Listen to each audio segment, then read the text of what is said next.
বাংলার জনগণ, হায় বাংলার জনগণ, আপনারা কোথায় আছেন? আপনারা জানেন আপনাদেরকে যে কিভাবে ব্যবহার করা হচ্ছে, বিশেষ করে ইউনূসের মতো লোকজনরা আপনাদেরকে কিভাবে ব্যবহার করছে। আপনারা যদি একটু বুঝতেন, আপনারা যদি একটুখানি বুঝতে পারতেন, তাহলে এই ধরনের লোকজনদেরকে আপনারা লাথি মেরে দেশ থেকে তাড়িয়ে দিতেন।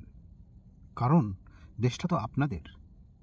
মুষ্টিমেয় কয়েকটা লোকের কাছে আপনারা জিম্মি হয়ে আছেন, আপনারা জিম্মি হয়ে আছেন, অথচ সম্পূর্ণ ক্ষমতা আপনাদের। আপনারাই পারেন এই অবস্থা থেকে বের হয়ে আসতে। একটা ছোট্ট একটা উদাহরণ দিই। একটা গ্রামে কোনো শিক্ষিত লোক নেই। হঠাৎ করে একজন শিক্ষিত লোক সেই গ্রামে এলো। এসে দেখলো যে উনি যা বোঝেন তা গ্রামের লোক কেউ তা বোঝে না। অথচ ওনার যদি সৎসাহস থাকতো, ওনার যদি সদিচ্ছা থাকতো, তাহলে এই গ্রামের মানুষগুলোকে তিনি ঠিকই বোঝাতে পারতেন। উনি যা বোঝেন, উনি যা করেন, বা উনি যে জিনিসগুলো উপলব্ধি করতে পারেন, সেই জিনিসগুলো কিন্তু সেই গ্রামের মানুষগুলোকে বোঝাতে পারতেন। কিন্তু ভাগ্যের কি পরিহাস, আপনারা কি জানেন? হয়তোবা আপনারা জানেন, তবে আপনারা আমলে নেন না। আপনারা বিষয়টাকে কোনোভাবেই গুরুত্ব দেন না। মনে করেন যে একজন এলো, ওই লোকটি জানে যে এইটা করলে গ্রামের লোকের উপকার হবে, আর ওইটা করলে গ্রামের লোকের ক্ষতি হবে। তো আপনাদেরকে সেই শিক্ষিত লোকটি আপনাদেরকে সেই জিনিসটাই বোঝাবে, বা সেই জিনিসটাই আপনাদেরকে দেখাবে, যাতে আপনাদের ক্ষতি হয়। কারণ আপনাদের ক্ষতি হলে তার লাভ। তার কি লাভ? তার অর্থনৈতিক লাভ। কারণ আপনারা যদি লাভবান হন, তাহলে আপনাদের কি হবে? আপনারা যদি লাভবান হন, তাহলে আপনারা বুঝতে পারবেন যে কিসে ভালো হয়, কিসে খারাপ হয়। এইটা যদি আপনারা বুঝতে পারেন, তাহলে ওই শিক্ষিত লোকটার আর কোনো ফন্দি ফিকির করার জায়গা থাকবে না। এই জন্য গ্রামের মাতবর, শিক্ষিত লোকজন, এরা কিন্তু এই জনগণদের দুর্বল জায়গাটা ঠিকই বুঝতে পারে। তারা এই জনগণকে যা বোঝায়, জনগণ কিন্তু তাই খায়। ভাই, আপনারা কিন্তু জনগণ। এই ইউনূস লন্ডনে গিয়ে কি বলছে আপনারা জানেন? সে বলেছে যে বাংলাদেশের জনগণ সংখ্যানুপাতিক পদ্ধতিতে যে নির্বাচন হয়, সেই নির্বাচন সম্পর্কে বাংলাদেশের জনগণ জানে না, এবং তাদেরকে এটা বোঝানো যাবে না, অনেক সময় লাগবে। দ্বিকক্ষ বিশিষ্ট সংসদ সম্পর্কেও জনগণ কিছু জানে না, জনগণকে বোঝাতে অনেক সময় লাগবে। তাই আমরা যেটা ভালো মনে করব সেটাই হবে। আমরা বলতে উনি আর জনাব তারেক রহমান। তার মানে ওনারা সংখ্যানুপাতিক নির্বাচন বোঝেন, ওনারা দ্বিকক্ষ বিশিষ্ট সংসদ বোঝেন, আপনারা এগুলো বোঝেন না। সত্যি তো, আপনাদের মধ্যে অনেকেই আছেন যারা এই জিনিসগুলো বোঝেন না। এই ডক্টর ইউনূস ম্যাটিকুলাস ডিজাইনের পদ্ধতি অবলম্বন করতে গিয়ে অনেক সত্যি কথাগুলো বলে ফেলেছেন। সত্যি কথাগুলো কি?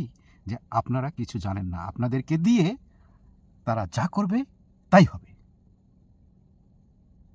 আপনারা ভেবে দেখেন তো, আপনারা কোন অবস্থায় আছেন। অনেকেই জানেন যে সংখ্যানুপাতিক নির্বাচন মানে কি। আপনারা হয়তো জানেন, অনেকেই জানেন না। যারা জানেন না তাদের জন্য আমি একটুখানি বলি, মানে 2-1 লাইনে বললেই আপনারা বুঝতে পারবেন। সংখ্যানুপাতিক হারে নির্বাচনে কোনো প্রার্থী থাকে না, প্রার্থীর বদলে দল থাকে। মনে করেন আওয়ামী লীগ, বিএনপি আর জাতীয় পার্টি, এই 3টা দল। তাদের মনে করেন 100টা ভোটের ভিতরে 40টা ভোট পেল বিএনপি, 40টা ভোট পেল আওয়ামী লীগ, আর 20টা ভোট পেল জাতীয় পার্টি। মনে রাখবেন, আমি কিন্তু এটা একটা উদাহরণ হিসেবে 100 ভোটকে আমি গণনা করেছি। তো 100 ভোটের মধ্যে 40টা ভোট পেল হচ্ছে আওয়ামী লীগ, 40টা ভোট পেল বিএনপি, আর 20টা ভোট পেল জাতীয় পার্টি।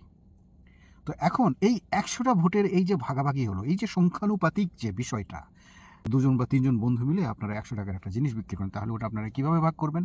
ভাগ করবেন এইভাবে, যে যত টাকা ইনভেস্ট করছে, মানে যে যত টাকা বিনিয়োগ করছে, সেই টাকার হিসাবে আপনারা সেই প্রফিটগুলো আপনারা ভাগ করে নেবেন। ঠিক এটাও ওই রকমই কিছুটা।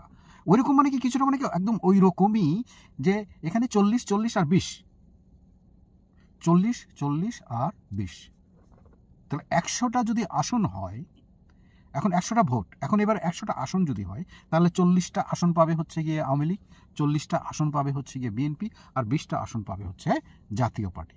এখন এই 40 জনকে নির্ধারণ করবে আওয়ামী লীগ। যে 40টা আসন পেয়েছে, 40 এই আওয়ামী লীগের মানে দলীয়ভাবে, সাংগঠনিকভাবে তারা তাদের প্রার্থীদেরকে ওই আসনটাতে মানে নির্বাচিত করবে। এটা দলীয়ভাবে তারা দিয়ে দিবে। ঠিক বিএনপিও এরকম দলীয়ভাবে ওই 40 জনকে তারা নির্বাচিত করবে, এবং জাতীয় পার্টি। তাহলে কি এই সংখ্যানুপাতিক হারে যে পদ্ধতিটা, এটা বুঝতে কি মানে রকেট সায়েন্সের দরকার পড়ে? অথচ ইউনূস আপনাদেরকে বলেই দিল, আপনাদের সম্পর্কে বলেই দিল যে আপনারা এটা সম্পর্কে কিছু বোঝেনি না। আচ্ছা ঠিক আছে, আমিও না হয় বুঝলাম না, আপনারাও না হয় বুঝলেন না, কিন্তু আমাদেরকে বোঝালে কি আমরা বুঝবো না? আমরা কি জানবো না এটা কি জিনিস? দ্বিকক্ষ বিশিষ্ট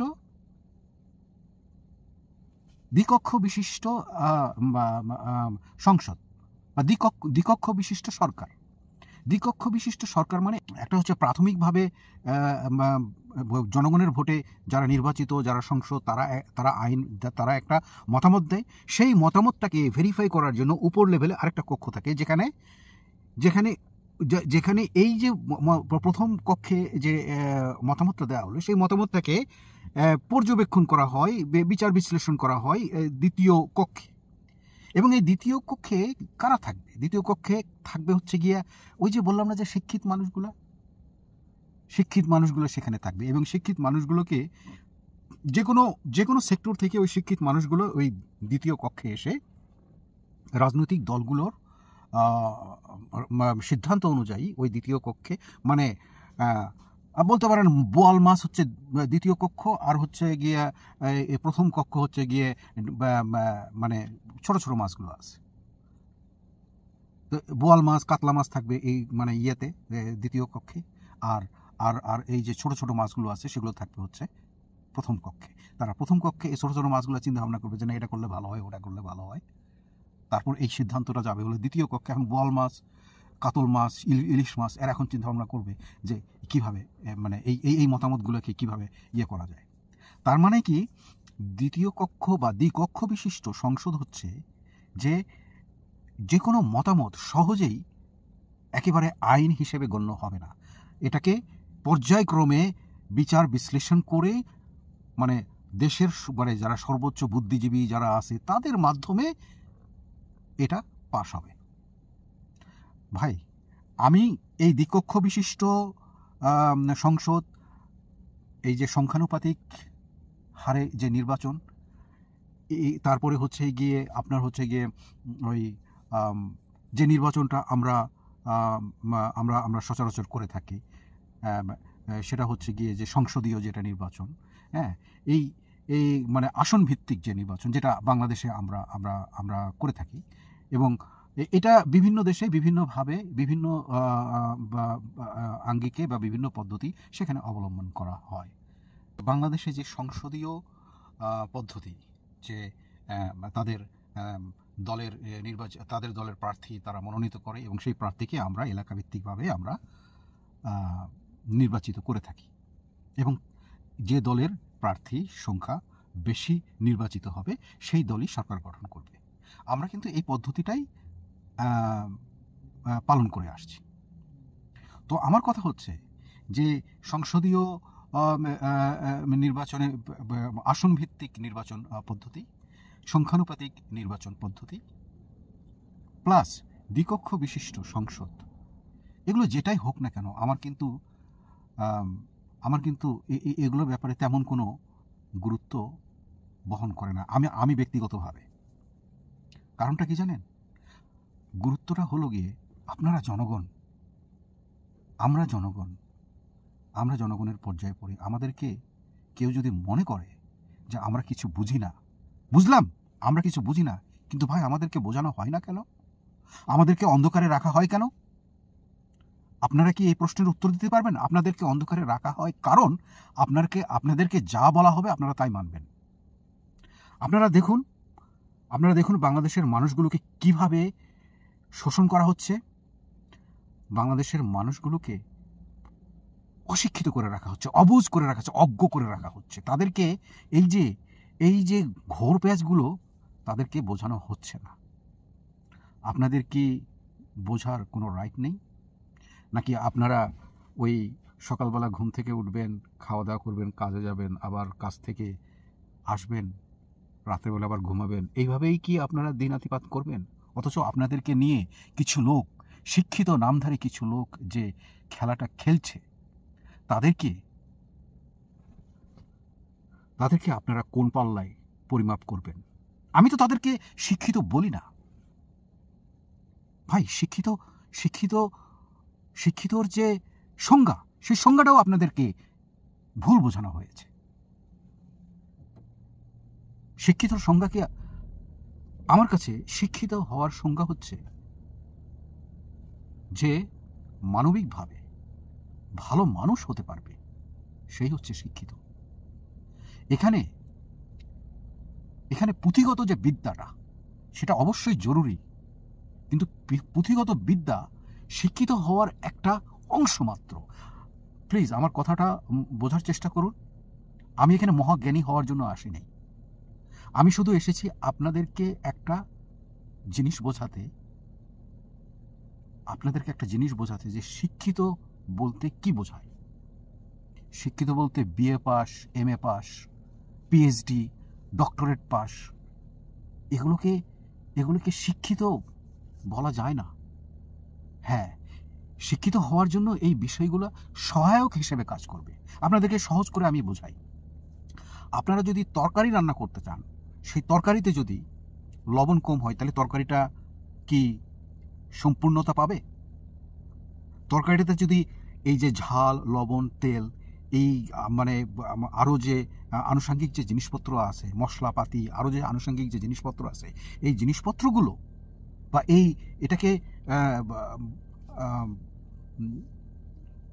এটাকে তরকারির যে দরকারি জিনিসগুলো, এই দরকারি জিনিসগুলো যদি না হয়, তাহলে কি তরকারি হবে? আচ্ছা, এইবার তরকারি জায়গায় শিক্ষিত যে শব্দটা, সেই শব্দটা বসিয়ে দেন, তরকারিটা আপনি উঠাই দেন। তাহলে কি এখন শিক্ষিত হতে গেলে আনুষঙ্গিক কিছু বিষয়ের দরকার আছে।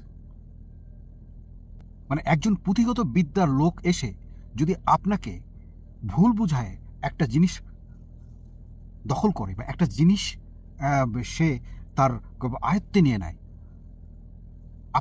আপনার ক্ষতি করে, তাহলে ওই পুঁথিগত বিদ্যার যে ডিগ্রিধারী লোকটা আছে, সেই লোকটাকে কি আপনি শিক্ষিত বলবেন? তাহলে এবার আমি আসি, এই ইউনুসকে কি আপনি শিক্ষিত বলবেন? বা ইউনুসের আশেপাশে যারা অহরহ মিথ্যে কথা বলে যাচ্ছে, তাকে কি আপনারা শিক্ষিত বলবেন? $29 মিলিয়ন বাংলাদেশে পাচার হয়েছে, বাংলাদেশে ব্যবহার করা হয়েছে বিভিন্ন ধরনের। আপনার হচ্ছে গিয়ে আমাদের বাংলাদেশে কিছু শিল্পী আছে, কিছু ছাত্র আছে, কিছু চাকরিজীবী আছে, কিছু এনজিও আছে, এগুলো বিভিন্ন জায়গায় এই $29 মিলিয়ন ভাগাভাগি করা হয়েছে। কেন জানেন? সরকার পরিবর্তন করার জন্য। $29 মিলিয়ন মানে কত টাকা আপনারা জানেন? এই $29 মিলিয়ন কার হাত দিয়ে এসেছে আপনারা জানেন? আমার কথা বিশ্বাস করার দরকার নেই, আপনারা খোঁজ করে দেখে নিন। তবুও বলছি আমি, এই $29 মিলিয়ন এসেছে ডিপ স্টেটের। আর ডিপ স্টেটটা কি জানেন? জর্জ সরোজ নামে এক ব্যক্তি আছে, যিনি অনেক অনেক ধনী। তার কাজই হচ্ছে এইসব গরিব দেশগুলোতে টাকা মাধ্যমে তাদের নিজস্ব মতের সরকারকে প্রতিষ্ঠিত করা, যেটা এখন তারা আরাকান আর্মিদের মাধ্যমে রাখাইন রাজ্য করার চেষ্টা করছে। আরাকান আর্মির মাধ্যমে রাখাইন রাজ্যে যদি তারা সফল হয়, তাহলে সেখানে আমেরিকা তার একটা কর্তৃত্ব ফলাতে পারবে। তো কর্তৃত্ব ফলানোর মাধ্যমে তারা রাখাইন রাজ্যের যে মিনারেলস আছে, মিনারেলস শব্দটা আমরা ব্যবহার করে এখানে এই জন্য যে ওখানে মনে করেন যে বিভিন্ন খনিজ সম্পদ যেগুলো আছে সেগুলোকে আমরা মিনারেলস বলে থাকি, যেখানে যেখানে শুধু সম্পদ আর সম্পদ। এবং আপনারা এটাও জানেন বাংলাদেশের সমুদ্র সীমায় অনেক মিনারেলস আছে। তো এই মিনারেলসগুলোর উপর চোখ কিন্তু এই বিশ্বের পরাশক্তিগুলোর সবারই। একটু ভেবে দেখুন, একটু ভেবে দেখুন। আরেকটা উদাহরণ আমি এখানে টানতে চাই যে আলিবাবা 40 চোরের যে কাহিনী আপনারা জানেন, ঠিক আছে? আলিবাবা 40 চোরের যে কাহিনীটা আপনারা জানেন, যে আলিবাবা যখন ওই যে চিচিং ফাগ বলে যে সম্পদের একটা গুপ্ত ধন নেওয়ার জন্য ঢুকে পড়ে, তো সেখানে কিন্তু হুড়মুড়িয়ে পড়ে কিন্তু অনেকেই, ঠিক আছে? তো এখন আমাদের দেশের এই সীমান্তে, সমুদ্র সীমান্তে, মিয়ানমারের সমুদ্র সীমান্তে অনেক মিনারেলস জমা রয়েছে, খনিজ সম্পদ জমা রয়েছে। এই খনিজ সম্পদের উপর চোখ কিন্তু এখন সকলের। আর তাই আমাদের বাংলাদেশের জনগণকে অজ্ঞ করে রাখা হয়েছে, মূর্খ না।